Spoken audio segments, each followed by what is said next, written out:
guys, welcome back. So today, I'm excited that I finally get to try out the new Colourpop. Actually, I should show you what it looks like first. Sweet Talk palette. I'm pretty sure everybody's seen it already, and that's what it looks like inside. So Colourpop came out with this gorgeous spring collection, and as soon as I saw the palette, I was already in love just seeing it online. These colors really call to me, especially for spring and summer. Like these right here are like my summer colors. I love corals and peaches and kind of oranges, things like that. I love the way they look, especially once I get my tan going. I love the way it looks on my skin. So when I saw a palette that just really showcase these colors, I was excited to get my hands on it. The whole collection looks beautiful online, but did I need the whole collection? Did I need this palette? No. Did I need the whole collection? No. I just wanted to really get my hands on this palette. I went through the other palettes that I have and honestly couldn't find a lot of the colors that you see in here. And I was also excited to see that they had the pressed glitters and the super shock shadows in here. So I was happy to see all that. And since I wasn't going to be getting the whole collection, like with all the blushes and lipsticks and everything, I wanted to see if I could actually put a full face together using nothing but this palette. So not just doing an eyeshadow look, but if I could get bronzer out of it, if I could get blush out of it. I really wanted to put this to the test and see if I could use it as kind of like a one and done deal type of thing, because that's what I like to do. So if I could just spend a few bucks on this palette here and get most of the essentials I need to do a full face, that makes it even that much more worth it to me. So that's what I'm going to be doing here today, is putting this whole face together using nothing but this palette right here. And enough yammering on, and let's get straight into it.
Okay, so final verdict, do I think it's worth it?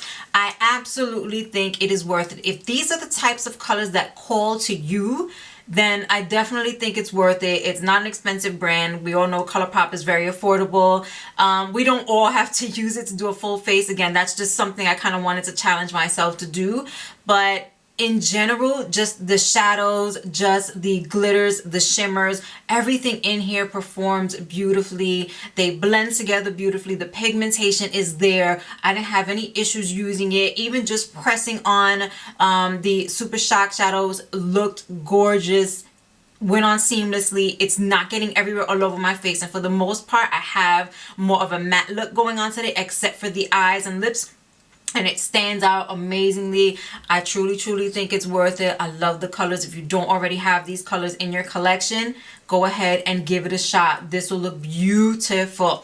So that brings us to the end of this video. If you have any further questions about the palette, please feel free to leave them down below. I'll be more than happy to answer them for you. If you haven't already, please comment, rate, subscribe, and hit that notification bell. You all have an amazing rest of the weekend wherever you are, and I'll see you in my next video. Bye.